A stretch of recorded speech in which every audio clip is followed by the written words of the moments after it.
Siti TKW terancam terkena kasus penculikan. Surat wasiat dari ayah sawang ternyata tidak sah.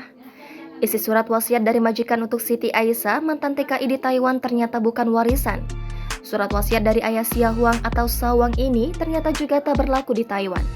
Melansir Tribun News Bogor, Siti selama ini mengaku mendapat wasiat merawat Sawang penyandang disabilitas dari majikannya. Ia mengatakan jika diperintah langsung oleh majikannya merawat Sawang hingga dibawa ke Indonesia. Menurut Siti, semua itu terbukti lewat surat wasiat yang kini ia pegang. Terungkap, surat wasiat yang dimaksud Siti merupakan surat yang berisi kuasa meminta tolong untuk merawat Sawang.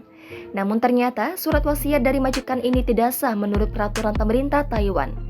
Walaupun disebutkan terdapat materai, namun sesuai perundang-undangan di Taiwan itu harus ada surat notaris, baik notaris daerah, surat legalisir polisi, dan Disduk Capil Taiwan.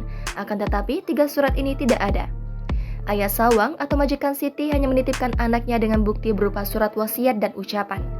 Ayah Sawang membuat surat tersebut dengan tujuan menghindari ada isu ke depannya bahwa Siti menculik Sawang dan surat itu ditulis agar tidak ada salah paham. Pasalnya, diketahui jika di Taiwan marak kasus seorang perawat dituduh menculik anak majikannya.